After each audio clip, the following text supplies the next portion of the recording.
Winchester. Hello, WinCam. Hello, everyone tuning in. This is Visual Radio, and Stephen Lee Beeber is my guest tonight. I do want to say the views and opinions on Visual Radio, those of the host, his guest, and not necessarily those of Winchester Community Access and Media, its staff, board of directors, members, and our affiliate stations like Winthrop, where you were before. Yeah, that was a nice setup you had there, but I like this better. The Winthrop is an old Christian Science church that they renovated. They took out the organ. I wish they left the organ in, but you can't have everything. Yeah, you can't. We spoke where the organ was. I wanted organ accompaniment. I remember I wanted someone there. I would have played if you. I could have done. You could have been the Phantom. Exactly. Toccata and fugue.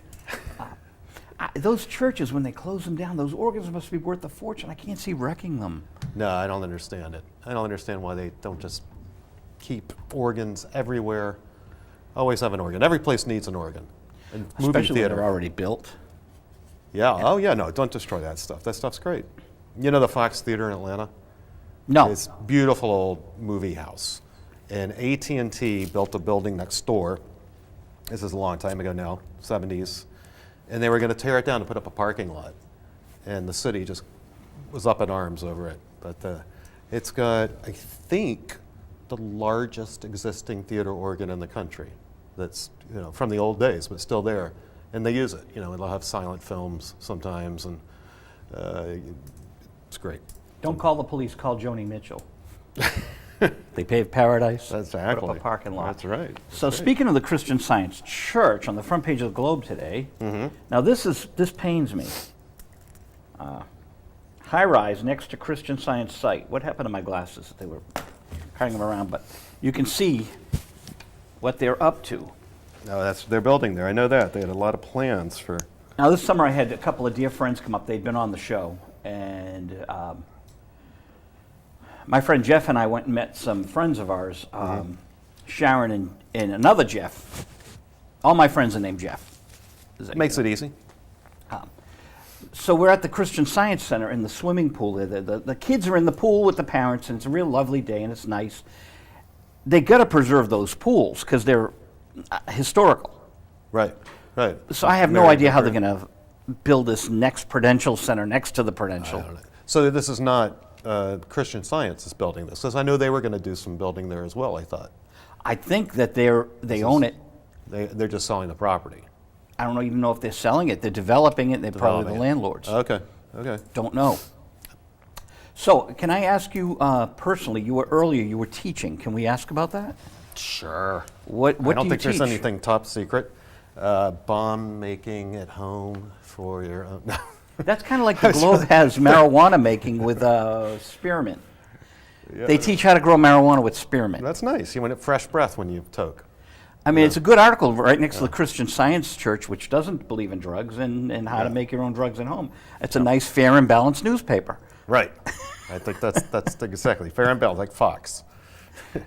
And I don't know what they're smoking at Fox. But no, really what I was teaching is a creative nonfiction class, creative writing, creative nonfiction.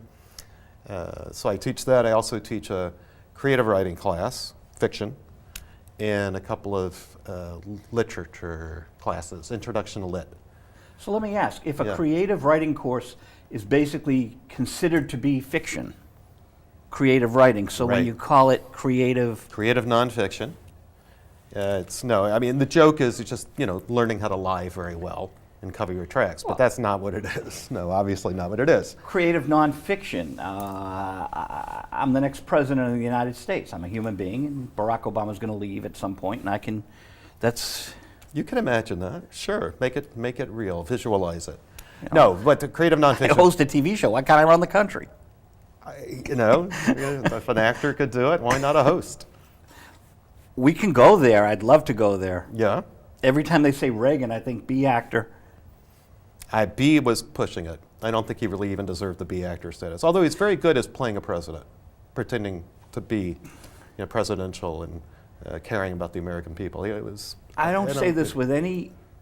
I don't denigrate him in any way when I say this, but The guy had Alzheimer's during the presidency, I Yeah. truly believe. Yeah. So he wasn't even acting at that point. No, He was it's the. a shame. Yeah. I mean, you know, I It don't was a like shame. Reagan. I'm no fan, but I wouldn't wish that on anyone. So, yeah, I don't know. Maybe he was better off when he wasn't knowing what he was doing, but his henchmen were just as bad. So, Well, the henchman was the whole point. yeah. The henchman, you needed someone, Right. the Republican Party needed someone that wasn't Nixon. Right. Hey, this guy knows how to look at a camera. Right. Right. I mean, I wish Barack Obama, I really love Obama, I wish he would just like look into the camera. Should I be looking into the camera? Or I'm looking at you because I figure you're Yeah. the most exciting thing here. I mean, I'm not chopped liver, but I don't know the whole rules of TV. You should tell me. Should I be looking? You were looking on, here? you're experienced. You were visualized years ago. Do you realize we've had like 800 shows now?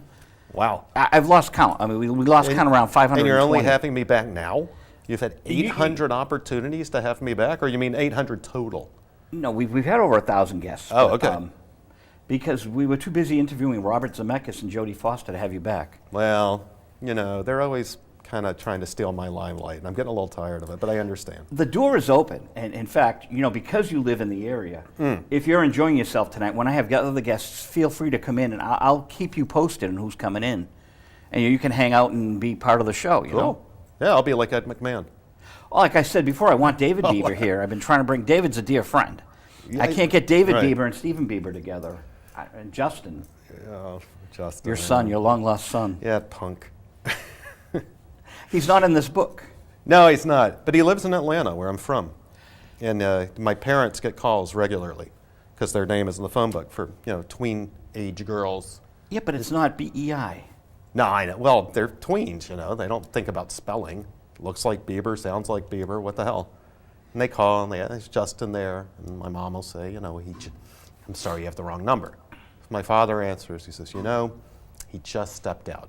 I'm sorry, you just missed him. Oh, that's funny. Right. That's But great. It's great. I keep telling my dad, though, it's so far so good, but you should really say, he just stepped out, but if you send us $25 cash, We'll send you a photo. Yeah, but send the photo too, and we'll sign the photo for you and send it back, So self-addressed stamped envelope. Yeah, but he hasn't taken us up on it yet, or taken me up on it yet. Now, my third guest, a famous rock star, a dear friend of mine, passed away 2 years ago, but this afternoon I met with his daughter. And he had changed his name. And it's interesting, she has the changed name because he just wanted to keep it out of the phone books so people weren't looking under another initial. Right. And it was, we were talking about the whole fame thing, and she said growing up, everyone would say, your father, and, this great story about her father. And she goes, hey, what about me? Everything was about, but it's... Right. And when Gilbert Gottfried was here, we talked about fame, and he says, where is a person on the fame level? I guess that's always the question. You're trying to jockey for position? On the I'm fame not level. famous. I don't put myself... Well, where is this on the list of CBGB's books? Ah, well, the book is better than I am. The book is okay. I joke, and it's not even really a joke, because it came out since I last saw you. It was last year in Germany in translation. Oh, you So now must love it. I'm big. I'm relatively big in Germany. I joke, like big in Japan. You know that expression? Yeah. I'm big in the other Axis power. So, they love me. I got a column now. I'm the Jew punk in a local anarchist collective newspaper. So do you write it in English and they write it in German? Yes. Yeah, I write in English. They translate it. I have no idea how I'm really coming off because it's supposed to be kind of funny. At least I make it hopefully funny. That's incredible. Yeah. It's a whole new world with the internet. The whole thing has changed. Well, I was in Germany for a while. Is kind of how it happened. I was over there. And Writing? I was writing. I was doing some appearances. About the book? About the book, yeah. And I ended up living there for a while and just, kind of taking in the city. It's an amazing city. That's Berlin. one of those, yeah, Berlin. You're right, yeah. One of those By the places wall. you have to go before it changes. It's already changing. Like Prague at one time was a real expat spot. It was really inexpensive and lots of activity there. And then it got gentrified like everywhere else.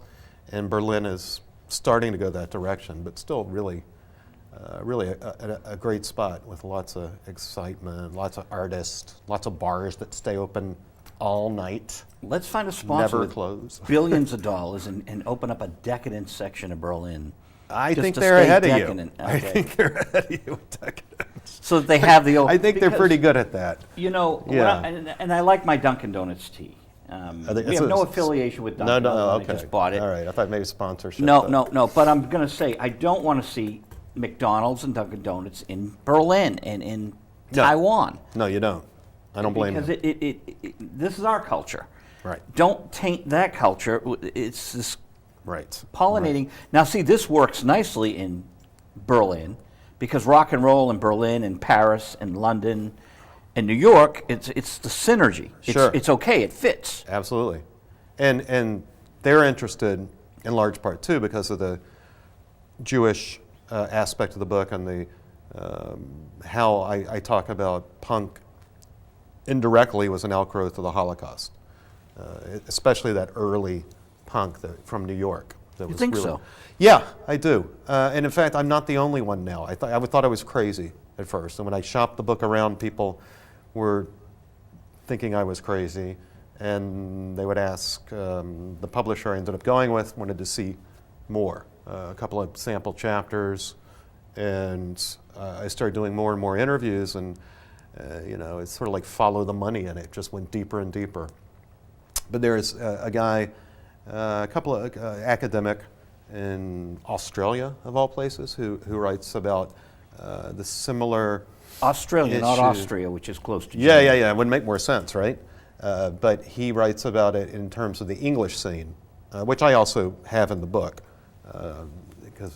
And there are a couple of others. So it's gaining currency, and it's not obvious until you see it, and then you kind of go, well, of course. I mean, these people that created punk were, large numbers of them were Jewish, and those who weren't grew up in New York around Jewish people in the similar neighborhoods. The rest were mostly Italians, and Jews and Italians grew up in neighboring areas because they Jew came and around the same Italian. time. Yeah, exactly. We should start a band. Really, it'd be the Yeah. Jews and Italians. That's right. Okay. Goldie Zelkowitz, Genya Raven. Ganusha. So Genya, calls me and says, the book. So there was I said, here's what I want you to do for the book, Genya. And just as a dear friend that's known her since 1980, we met in Florida at the Muse Expo, and we've been friends ever since. And I said, Genya, I love you, and I've written all these reviews of you on allmusic.com. I mean, I've really covered Genya well on AMG. Right. I don't know if you've ever read that site. I do. Yeah, it's a good site. Very Yeah, good so site. I got 10 years after, Yeah. Okay. 10-wheel drive. Oh, yeah. I keep confusing the two, but I Yeah, cover right. them both. Right. It's Bluesheimer's. So Bluesheimer's, I like Goldie's that. doing this book. Yeah. And I said, Goldie, I love you, but you're not a household name. Right. You're a great rock and roll story, but this story is about surviving the Holocaust, Right. surviving cancer. That's right. And the music is there too. She touches upon it, but if I were involved, of course she got it out. She's a Holocaust survivor. She's one of the few still alive, probably, right? I mean, how many? Well, we're in that. Yeah, they're getting older. There's a great picture. It's like the Titanic. I don't It's know not if you as- can see it here with Yeah. but It's not like the Titanic. I'm thinking the Titanic people are dying away, but the Holocaust, we're older. I mean, I was born after it, and I'm pushing 60. So. Right. No, they're definitely starting to get where the people are disappearing. She was, you probably know the story, but her family escaped from Poland, fearing for their lives. I mean, the Nazis were there, and Genya told me a story about one almost being smothered to death by her mother because she was a little girl, and the Nazis were going by, and the mother had to keep her quiet, and just barely was able to let her, breathe in time, and that would happen, not regularly, but it happened kids had died? enough that there are lots of stories like that. The kids were smothered to death for that reason, inadvertently. And another story she told me about the family was crossing a train trestle, and her father was holding to the train trestle, with her holding on to him and saying, we're all going to die. I can't hold on any longer. Which obviously didn't happen, but she was definitely, I wouldn't say traumatized, but her parents were traumatized. And they wouldn't let her go out of the house when she was on the Lower East Side. They moved to the Lower East Side in New York, and she was rebelling against them in large part when she set off on that rock and roll life. Going out with bikers, everything that was wrong, everything that was not what they wanted, because they had so sheltered her and kept her scared of the world. Well, she asked me to find someone to co-write with her, and I found someone, and then the fellow didn't, because he's so ultra-Catholic, there was some things in the book that, she goes, you got to be kidding me, and we're all friends, and she loves the guy, but it's like, she goes, you got to be kidding me. My life is about, and then she started, and, it's a book. And it's like, some people get so religious that, I can't write about this. Oh, well, she's got her view. I mean, I don't see why he couldn't have told her story. People, I know. People just, so she got it. Hey, God bless her, she got it out. Yeah. She is not wearing clothes in the cover. No. I think she was known for appearing without clothes in public. I asked her not to use this photo, and I still think... Oh, yeah. And I love you, Genya. I'm just, saying a new book. This is the unedited galleys. Okay. But I think a new version of the book, I think she needs to go in that direction of the Holocaust and all the family members she can talk to. Right. All the photos, all the memories. Yeah. Because people want this puzzle, the fabric of it to be put out in print. I think there's a need for it. She famously produced the Dead Boys. Of course. Yeah. Sonic Reducer. Yeah, exactly. And they were fond of wearing Nazi paraphernalia. And she was their producer and told them she would not start anything until they I'm sorry. Now I got to edit. Yeah, I'm sorry. Now I got to edit, yeah. Until they took off the jewelry. And they did it. And she was still is tough. So she didn't want the jewelry, but the friend that I had want to co-author, he was ultra-Catholic. It's the same thing. Oh, sure. I don't think a lot of people like the Nazis. I don't think you have to be Jewish to not like the Nazis. No, but I understand the whole punk thing, so it's kind of like, it's like, okay, whatever, Yeah. Well, in my book, I talk about how it's more complicated than just shocking the public. It's a lot of it is dealing with those issues around being oppressed indirectly by Nazis. These kids growing up hearing about their parents and grandparents' generation being victimized and being on the losing end, and mocking the Nazis, sort of Mel Brooks, Springtime for Hitler kind of thing, and robbing them of their power. Because if you listen to Ramones songs like Today Your Love, Tomorrow the World, they make them out to be ridiculous. Nazi Shotzi. Hogan's Heroes. Yeah, Hogan's Heroes. I just wish Hogan's Heroes was funnier. But it's the same idea. For the day, it was funny. Yeah. And Colonel Klink, of course, was a Jewish guy, the actor. No, I didn't. Yeah, Werner Klemperer. Well, Werner Klemperer, right. Who's also in Judgment at Nuremberg, who's a scary Nazi in Judgment at Nuremberg. So. Whoa, that's the revenge. Yeah, exactly. It's an interesting thing. So what are the roots of punk other than repression? I think punk really needed to... Today, kids are kind of like the outside looking in. Right. When they do punk, do they do it as authentic as the Sex Pistols? Well, there's all kinds of punk. And were the Sex Pistols really authentic? Yeah, or were they Milli Vanilli? Well, I don't, it depends what you mean by authentic. Malcolm It was McLaren. Johnny Rotten, and he was authentic. Yeah. I liked his voice. It worked. A lot of people dislike Malcolm McLaren for business practices. But his contribution to that band was huge. He initially wanted a band of New York Jews. That's what he had been in New York, managing the New York Dolls. Is that in here? Yes. Okay. There's a whole chapter on Malcolm. He was a fascinating character. Unfortunately passed since then. When did we lose him? 2 years ago? I think I remember saying something. Yeah, it's a shame. I really enjoyed I interviewed him in Paris, which gave me an excuse to go to Paris, and we spent 3 days together. Did you get it on camera or just audio? Yeah, just audio. Yeah, it's a shame. But he was telling me how that, he had been in New York working with the dying New York Dolls and had seen Richard Hell, Richard Myers, and Sylvain from the New York Dolls is Sylvain Mizrahi. He's a cousin of Isaac Mizrahi, Egyptian Jews, and wanted a band that had that New York Jewish vibe.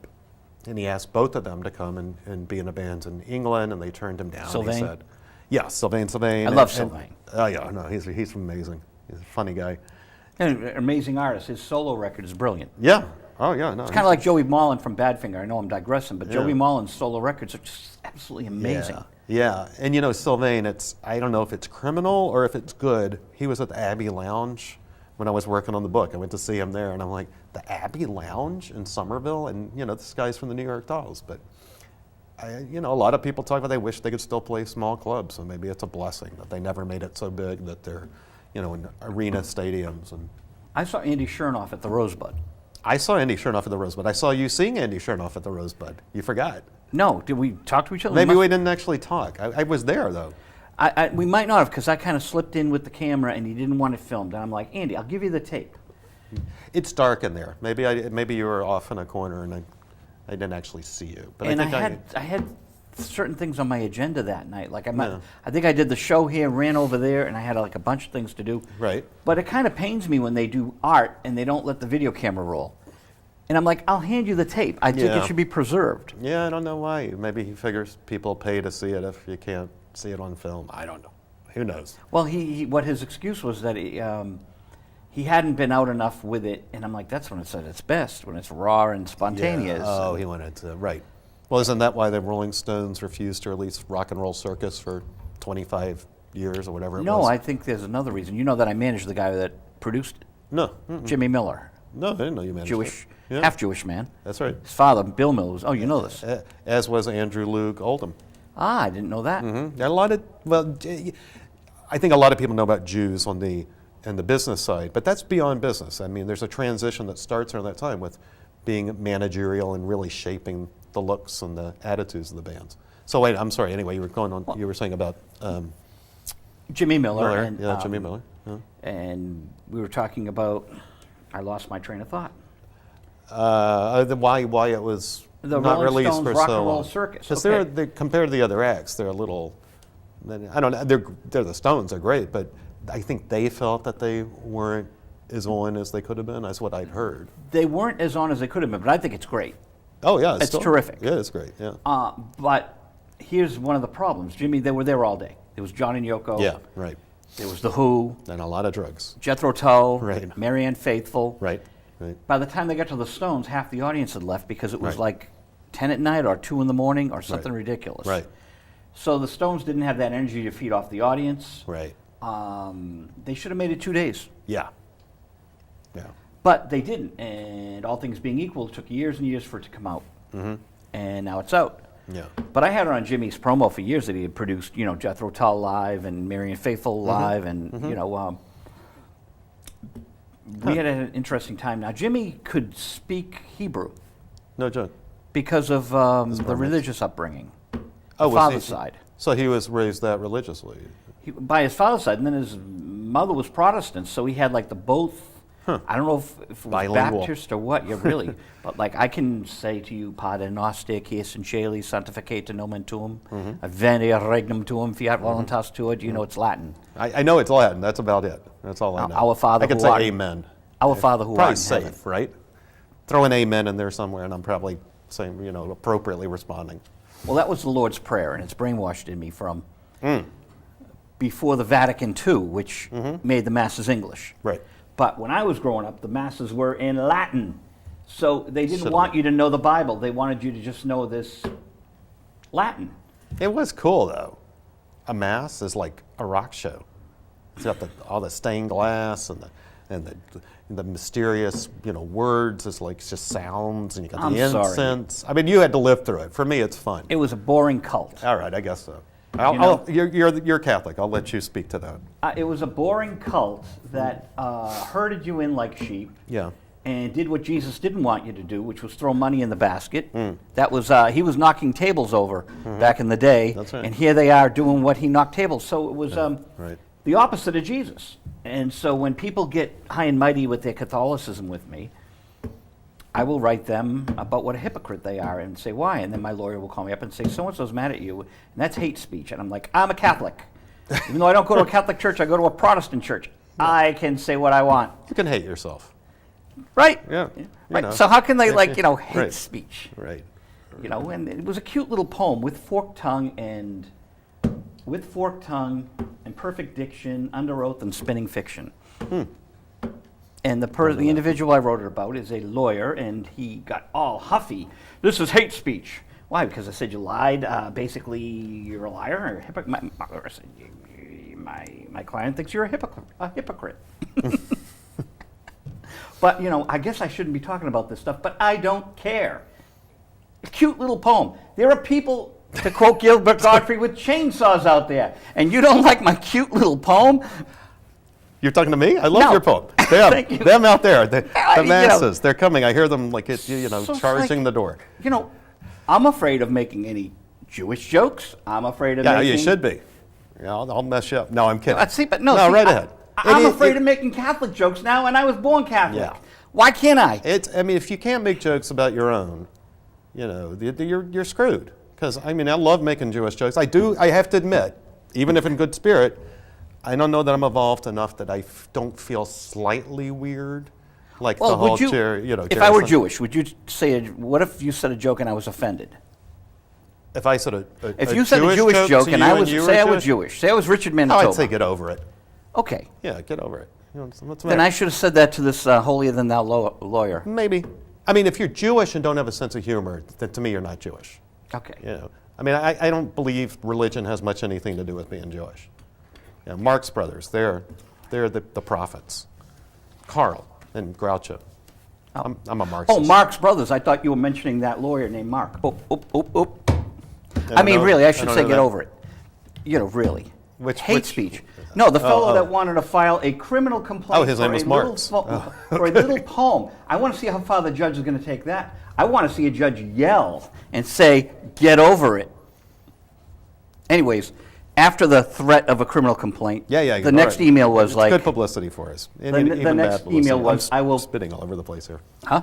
I'm seeing my spittle fly. As long I as don't know I'm if the not. camera caught it, but I've now let everyone know that it's happening, so it doesn't matter if the camera caught it. As long as... This was a good train of thought I had now. No, I'm sorry. It was a good Pretend one. I'm not here. No, it is about you, but it was a funny story. If you can't make fun of your own religion, right? Right. Then what good is it? Get over it. The judge should say get over it. On to the next subject. Okay. The book is out in Germany. Are you going to try to conquer any other countries? Well, today, Germany, tomorrow, the world is my motto. It was someone else's motto too, but I'm not going to go there. I wouldn't mind conquering other parts of the world. I still think Israel is ripe for Jew punk. Seems unnatural. I'm not quite sure how to do it. Well, let me ask you this. Do you have any connections there, and you can help me No, but out? I'm going to ask you this about Germany and then Israel. Let me be asking you. Yeah, ask me. We just lost Borders, which is tragic for authors to lose Borders. I like independent bookstores, though, so I'm okay with that. All right. They carry a lot of But self-help. some of them are going too. Yeah, oh yeah. Bookstores are a dying breed, unfortunately. But you should take a travel through Winchester Center here and see Bookends. Great store. Okay. And you should probably do a little reading there. And then Sure. there's bestsellers in Medford. Okay. So these are independent, and they do have authors come in. I'm surprised. I think I've heard of Bookends. I've never been there. I've Bookends heard is of it. Winchester. Okay. Bestsellers, because of some craziness in Medford with the building, they had to evacuate the building for years, and they just, God bless them, they just reopened. Because it was a real nice hot spot for Medford residents to go and have coffee. Good. I met with State Rep Carl Shortino. He met me over there. We had coffee. And it's kind of like, oh yeah, meet me at Bestsellers. Right. So for a guy like you to come in, I think the Medford people would probably be, oh, really? Oh, and then you got Bloomberg calling Medford anti-Semitic. I haven't heard this. What happened? Mayor Bloomberg. I comes know from Mayor Medford. Bloomberg. What's his problem with Medford? Oh, he's from Medford? Yeah. Oh, I didn't know that. Yeah, and he evacuated. He said they were anti-Semites and blah, blah, blah. It's Really? in his book. Oh, this came out, this was a big, I think you're going to find anti-Semites everywhere, unfortunately.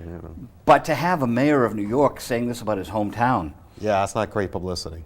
no, and people were like, some people were outraged like the mayor, but the mayor of Medford, but hey, you know, it's insightful if this powerful man's going to say this, you better listen. So I'm just telling you about So these what the mayor of bookstores. Medford should have said is, well, obviously New York is controlled by Jews. You know, just to kind of balance things out. Okay, so let's Yeah. go to Germany. You're in Germany. Are there good independent bookstores? Yes. Yeah, there are a Did lot you of... do readings? I did. I did readings at bookstores and clubs, a lot of clubs, actually. There's, and funny, you might remember from the East Village in New York, a record store called Wowsville. No. It wasn't too far from CBGB's. This is already, I guess we're talking 80s, 90s. But I'm walking along in this neighborhood in Berlin after a few drinks, and I look up, and I see this sign, Wowsville. I'm like, wow, there used to be a record store called Wowsville, New York. And I go in, and I'm looking at the walls, and there are all these pictures of Joey Ramone and Johnny Thunders. I'm like, wow, they used to have pictures a lot Same guy? like this. And then I look behind the bar, and there's a guy, and I look, wow, that looks just like Alberto. And he's like, hey, I'm Alberto. So yeah, he opened a bar in Berlin. And I think the new East Village is Berlin. So if Really? you wanna, yeah. So that's fun. Yeah, it was really fun. I did a reading sort of slide, not slideshow, there's no slideshows anymore. What do you call them? PowerPoint. Yeah, but no pointing and no words, just pictures, music, me talking. Now, you see, if I were Malcolm McDowell, McLaren. Malcolm McDowell from Malcolm McLaren. Clockwork Orange. It's Bluesheimer, sorry. I was never this bad 10 years ago. It's just drifting. Hey, you're associative, you know, you're creative. Thank you. You're bringing it all together. That's the professor speaking to me. Ugh. If I were your manager and I were Malcolm McLaren, Yeah. I would have a translator standing next to you and have like an elder statesman speech. You'd be saying it in English and they saying it in I like it. German. And Yeah. then you have the public access there and you know, just make it Right. like a press conference. Right. I like that idea. That's great. It just, like on YouTube, you can just see it. English, German, at the same time. Right. Really drive them crazy. I'm here to drive people crazy. That's what I want to do. All right, so I have a request for one of your next imprints of this book. Okay, what's that request? As a fan, All right. when you do the Japanese version, which you should probably pursue it. You're talking about the Jewish American Princess version or the, I'm sorry, it's a stupid joke. Go ahead. Very bad joke. Very Now, see, bad. now I'm going to get in Very, trouble. Now the very crazy bad. lawyer is going to No, you don't say it. I can say it. Yeah. go after my guests because you're on my show. I'm just joking. In the Japanese version joke. or Yes. the Turkey version, we have a film critic and he was in Turkey with his wife last week. That's why we have no phone here this week. The Turkey version or the Yugoslavia. In the back, have the CD of the Malcolm McLaren interview. Yeah, you mean the audio of it? I got all kinds of great audio. In fact, I was Best of. approached by someone to put it into an archive, and I guess I should think about actually doing that. Get a sponsor. Don't just give it away. It's hard work. It's Yeah. no work. It's No, your it intellectual would, property. I think it would end up in some sort of a university library or something like that. I mean, I have 150, more than 150 people I talk to, and some really revelatory stuff that was never spoken about before. I mean, Tommy Ramone's history, which people in the community, like where they are from the beginning, didn't know until he told me, you know, about how he's also a child of Holocaust survivors. Came over when he was 8 from Hungary. From Is he still with Budapest. us? Yeah, he's a great guy. He's the unsung, or one of the unsung heroes of punk. So much to do with the Ramones. You know, he brought them together. He was the manager originally. He had the idea for how they looked. He was the one who insisted that Joey be in the band and be the lead singer. You know, he said he saw it as kind of a Andy Warhol kind of concept. The whole band. It is actually. It is. I never thought of that. Oh yeah, it is. And remember the whole thing with the Ramones always was, are they dumb? Are they just stupid? Like it's a joke about being dumb. Because when they first came out, people were like, oh, they're a bunch of thugs, street thugs, these guys who like don't know how to play their instruments. but it was all intentional, or was it? You know, I mean, it was even, I don't know for sure. I know for sure on Tommy's end, it was a concept. When it comes to Dee Dee, I don't know. Dee Dee was this weird, I don't know if you're supposed to use the term idiot savant anymore. I like it. People know what it means, right? You know what I'm talking about. Idiot savant is a perfectly good term to use. Yeah. I mean, Dee Dee was amazingly talented and had a great sense of humor, but he was also very screwy. Had a really mixed up childhood where his father had been an American serviceman in Germany, married a German woman. They had Dee Dee and proceeded to fight constantly. And Dee Dee was beaten by his father, so he kind of hated his father. He would collect Nazi memorabilia just to piss off his father because his father was there fighting the Nazis. So, yeah, he was very torn, but he was maybe bipolar. Everybody in that band was clinical. That's what people always say, and it's true. You know, Anyone in rock and roll is clinical. No, I mean they were. I mean Joey Beyond. was very OCD. That's well documented. That it would take sometimes an hour for him to get into the van to go on tour because he had to keep going up and down the steps and touching certain things over and over. So it wasn't just quirky. I mean he eventually got medication, which was helped pathological. a lot. Yeah. He and a wonderful person. Everyone says he was a mensch, and all indications he really was. I never got to meet him. He died just before I started doing my research. In fact, I was at the hospital where he died when he died. It was kind of a weird coincidence that if I were more inclined to think these kinds of things, and I do wonder if it was meant to be in a way.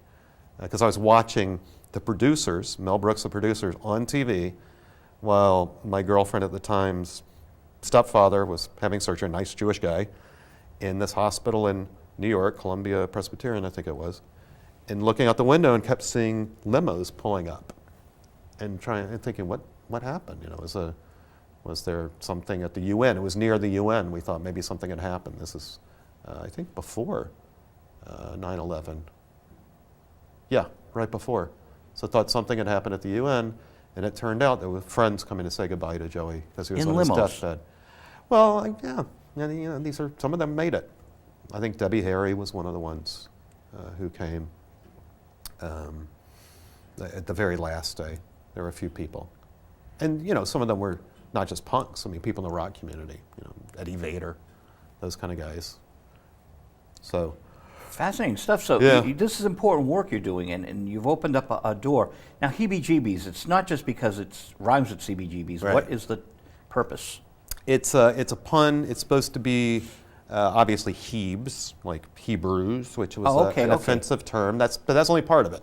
I see one right over my head, so at least, Oh, okay. Michael Bloomberg can't come after me. Yeah, in fact, my publisher at the last minute wanted me to change the title. They thought it was going to maybe be seen as offensive. So I said, well, in all these years, I've known you, 6.5 years, that never occurred to you. Never occurred to me. Okay. Well, the other part of it is heebie-jeebies is this state of like overexcited, like a spilkes is the Yiddish term for it. But, there's a Little Richard song, heebie-jeebies. Woo, he's like sounds like he's going to like jump out of his skin. So that was part of the idea that this was a place where these people with nervous energy that was in part from something kind of disturbing, because the heebie-jeebies also has that connotation like ghost, give you the heebie-jeebies. Right, got that. And all of that together was kind of the idea, and it rhymed, and it was nice. When you see the cover, and it's the late Joey Ramone, it almost is kind of haunting. Yeah. It's almost like, see, you could take the black and white horror film. I think Joey would really be appreciative. I hope so. Of the cover, I hope so. Yeah. Is he still with us? No, he died from cancer a few years ago. They both did, right? Yeah. In fact, was it not? No, it wasn't the same. Pancreatic for Johnny, and Joey had lymphoma, I think, for years. They're all dead except for Tommy, of the originals. Marky's still around, but he wasn't an original. The late Ben Orzechowski of the Cars. Ben Orr? I was his videographer. Oh, yeah? And then he went off with another band and got pancreatic cancer, and real quick, gone. Yeah, it's fast. Frank Zappa. Such a very nice fast. man. Yes. It's one of the bad ones. The guy for the Cars, who's the other? The Brooks, Dave Brooks, the drummer? Is that David right? Robinson. Deb Robinson, thank you, Robinson. Ernie Brooks. He was originally in the Modern Lovers. Of course. Yeah, with Ernie Brooks is who I'm thinking of. And he was then in DMZ, the Modern Lovers. David Robinson's a real nice man. Yeah, yeah. Ernie Brooks is in a cool band now with Gary Lucas. I don't know if you know him. Was in Captain Beefheart's last incarnation of the band. No. Amazing guitarist. Part of the downtown knitting factory scene later, and still just doing great stuff. He has a band called Gods and Monsters with Ernie Brooks, Jerry Harrison from Talking Heads. Talking Heads and Modern Lovers, and they do Don Jason Van Vliet Cameron. songs. He has sometimes does just covers of Van Vliet, but mostly it's his stuff. That's a separate band, actually, the Captain Beefheart Project or something like nice. that. Yeah, yeah. What a great name, Don Van Vliet. Why would you change it? Yeah, I know. It's just such a great rock and roll name. The only genius in rock and roll. This is, who is it? Now here comes my Alzheimer's. Bluesheimer's. Bluesheimer's. That's Danny Klein, Oh, yeah? another Jewish boy. Oh, I like it. The Bluesheimer's. Well, Danny Klein of the Jay Giles Band, they were Well, Peter Wolf, the Peter- Jewish answer to Mick Jagger. Peter Blankfeld. Is this his real name? Blankfeld. Oh, okay. It's good. And Peter Wolf's secretary was Mimi Fox. When we did the interview with Peter on WCGY, we had to book it through Mimi Fox. I'm thinking, okay, Wolf, Fox, they just, Yeah, right. It's a pack of them. but so with all these interviews you have, okay, Yeah. so David Heyman was on my show. He did Bobby and Jackie, about the affair between Bobby Kennedy and Jackie Okay. Onassis. Okay. And he interviewed a lot of people. Okay. The State University of New York has his archives. Oh, yeah. Now, he gave all the interview tapes because people, of course, were up in arms at his book suggesting this mad affair. Mm-hmm. But he says you can go to the State University of New York and hear my interviews. Yeah, I mean, I really should do it. I was approached a while ago, and I don't know why I never followed up on it. I actually realize now you can get paid for that, so there's an extra incentive. But that's not the reason. That's not go the to the reason. Smithsonian. No, that's they have not a the record reason. label. Well, it should be the reason. You're working I don't mean the hard. money. I wouldn't mind getting a little money out of it. You're working hard Writers work very hard and get compensated very little. Thank you. Thanks. And it's your intellectual property. You went to France. Yeah. You got on the plane. Right. I asked the questions. But with that said, I would love to see them preserved because there's some amazing stuff in there, and I couldn't put everything in the book. And what you can do, too, for a CD for the book, there's so much stuff. You can grab best ofs and you can actually embellish in a good way, meaning you add your own voice to it and kind of narrate. Here's a my great interview idea. with Malcolm. Yeah. This was the date in Paris. It was a wet day. It was a beautiful day. And I remember it, and put your memories in, and then you just play some of the tape. So now you have like an 80-minute documentary in there. Tell my publisher. Well, I'm just thinking when It's you money. get... I think that's the problem. It's a great idea. I mean, Malcolm but Laird CDs taught me cost what nothing. the 5 cassette is. You know this term 5 cassette in Paris? I've heard it, but I don't know. If an older woman is in a bar between 5 and 7, 5 cassette, not wearing a wedding ring, or even if she's wearing a wedding ring, I guess, she's there because that's the time you're saying, I'm open to affairs. Like I'm open to having the equivalent of a mistress for a woman. Jean-Luc Von Godard. The French are so much more sophisticated. And easygoing. It's just like, they're not as hung up on Right. with forked tongue and perfect diction under oath and spinning fiction. It doesn't get them all upset, I think they'd let that slide, yeah. I mean, it's so inoffensive, but yeah. I mean, your book cover's more egregious than my little poem. Thank you. and no one threatened to file a criminal complaint on you. I want know. to be offensive, yeah. The punchline, here's the punchline I forgot Okay. with my Bluesheimers. Okay. He writes my lawyer a letter. He says, I'm not going to sue. I'm going to pray for Joe. So I have prayers coming to me. We'll see. Maybe because you wouldn't have gotten anywhere with it. But the bottom line is, it's like the First Amendment, creativity, and you teach creative writing. That's right. So now here's my thought to your publishers. Yeah. The publishers get a few heebie-jeebies over having to put songs in the back of their book because it costs publishing. Yeah. Right. Now, when you're giving audio tape where there's no publishing, it's a CD which costs about 3 cents to manufacture. So I think when you say, hey, look, I want a CD and it's not going to cost you what you'd have to do for the back of the Beatles Undercover book. Great book, Yeah. Beatles Undercover. What's that one? I don't think I know that one. Chris Engelhardt has this amazing book. He's Mark Fauner's biographer, Okay. Grand Funk Railroad. Okay. Before he met Mark Fauner through this Beatles Undercover, which is how he met me. Okay. And it's a book of all the records that the Beatles played on that weren't their own records. Ah. It's brilliant. Oh, It that's a is a great- wonderful book, and there's a CD in back. Badfinger. I mean, lots of them, right? You know, well, I was the promo guy for Alvin Lee 10 years after. Oh, yeah. And he had George Harrison on the record that I promoted. So George Harrison sent me a couple of emails right before he died. Oh, wow, nice. You know, it was very cool. You don't erase those, I hope. I printed them out, and then my server went down. So I have them printed You somewhere got in the the hard house. copies at least. Somewhere in the house. Good. But it was just cute little things like, tell Bobby Hebb I said, hallelujah. Yeah. Now, Bobby Hebb, my friend, wrote Sonny. Oh, great song. Toured with the Beatles, but his big song was Night Train to Nashville, Hallelujah. But now people wouldn't know that. Right. So it was almost code from George Harrison to me to tell Bobby. Isn't that awesome? That is awesome. You know, I've got an artifact of my own that I'm not letting go. I never was able to interview Lou Reed for the book, unfortunately. I interviewed Lou. Oh, well, if you could get me to him, I'd still like to talk to him. Yeah, there's talk of a movie. Can't say much more about a documentary. But Lou, so yeah, Malcolm McLaren gives me this number that he says this is a Sister Ray production to Lou's office. Yeah.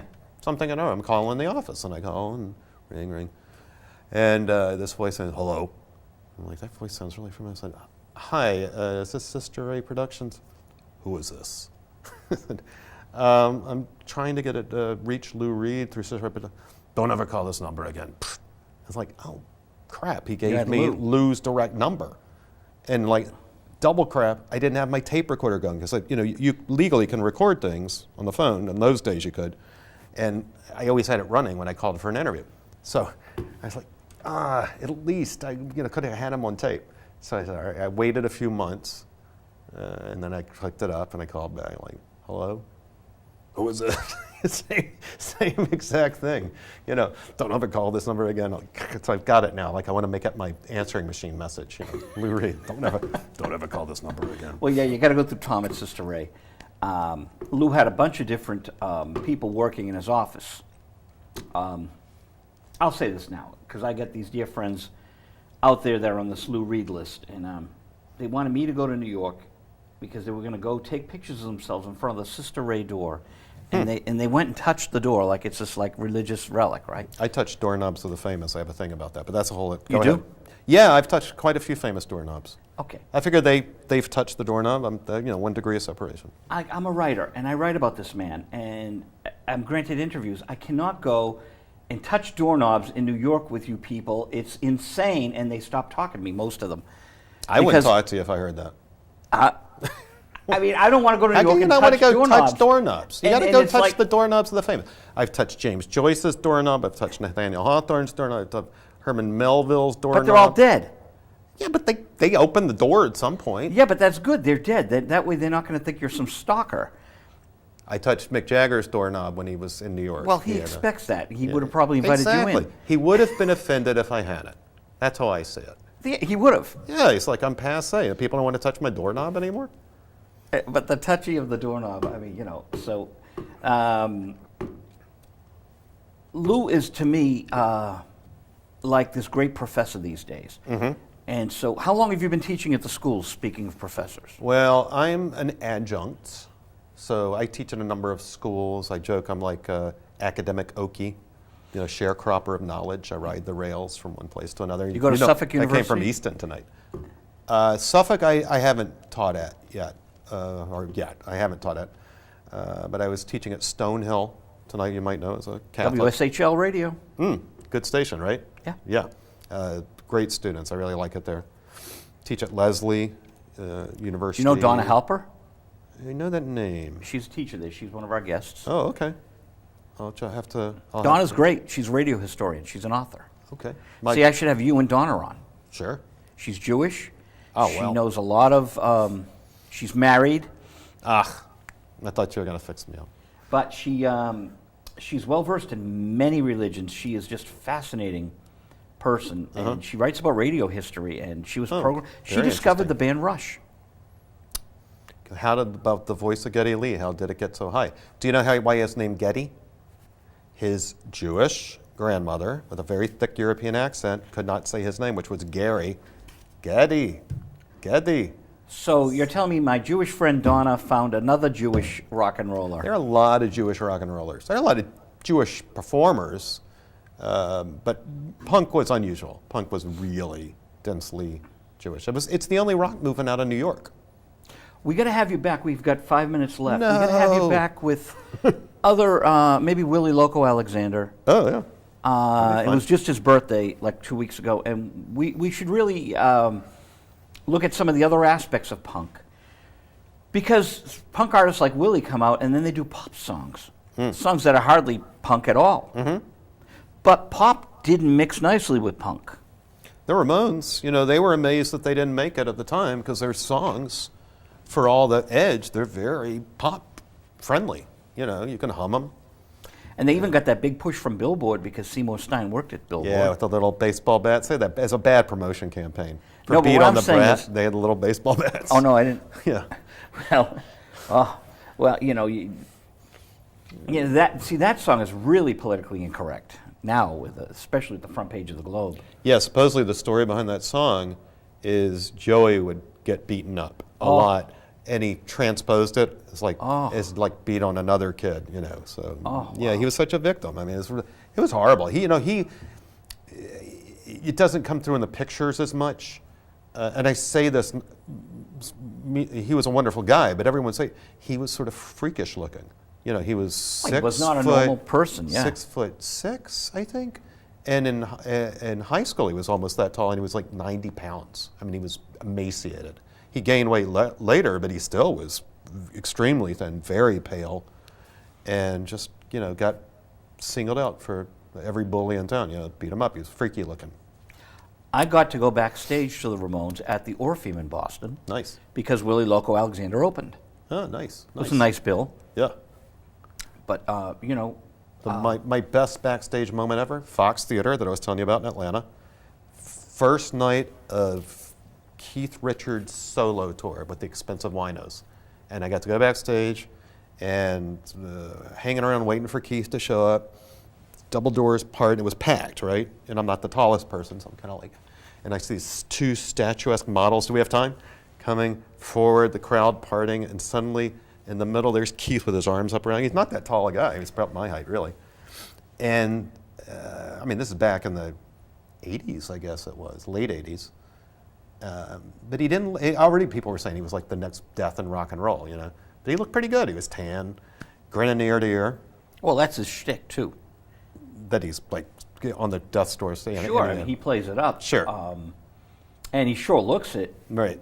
But he's a great guy. Right. Just a punchline of the story, or I think it's a punchline. Anyway, so somebody says, "Can I take your picture?" He says, "Sure, love." And he's already grinning. Camera comes up. They get ready to take it. Puts on a sneer. Most people smile. He's got to have a big sneer. You got a good picture? I didn't get a picture. I got his autograph on my ticket, and I wanted to it was better than a doorknob. I sort of grazed his hand and he gave me a look like, "What are you doing?" So I think Keith Richards thinks I hit on him, which is all right. We're talking to Stephen Lee Beeber, author of The Heebie-Jeebies at CBGB's, which has just come out in Germany. Specken Sie Deutsch? No, I don't, but 9. when did it come out? Well, I didn't want to cry, but it's been out there since 2009. Now, this was on Thunder's Mouth? Chicago Review Press, the largest independent book publisher in the country. Ah, very nice. Yeah, I wanted to go independent. Now, are you writing another book? Yeah, absolutely. I just finished a novel, although I'm going to do a little tweaking of it, so I guess it's not quite ready to send out. Fiction? Fiction. It's called About the Author, and it's about someone researching me as an author, like what became of me. I like it. They find all my papers in the attic of their apartment. This is in the year 25, 25, if man is still alive. Yeah. Yeah. Zager and Evans. They weren't Jewish punks, though. I hope not. That's not a very good song. Not a very good song. Read my review of Zager and Evans on AllMusic. It was one of the worst albums. How did they? I didn't even know there was an album. There were multiple albums. It's awful. It's dreadful. It's hard to listen to. But your book is easy to read. There's a lot of good stuff. We got 20 seconds left. It's Stephen Lee Beeber, Visual Radio. Thank you, Judy Kellerman, for helping us out with the show tonight. Thank you to Sean O'Brien, WinCam. Views and opinions are ours, not yours, but you can enjoy them. Have a great night, everyone. And next week we might have Kate Genovese of Table Talk or Bob Hildeberg up from Woburn. Thank you, WinCam. Everyone, good night. Thanks, Joe.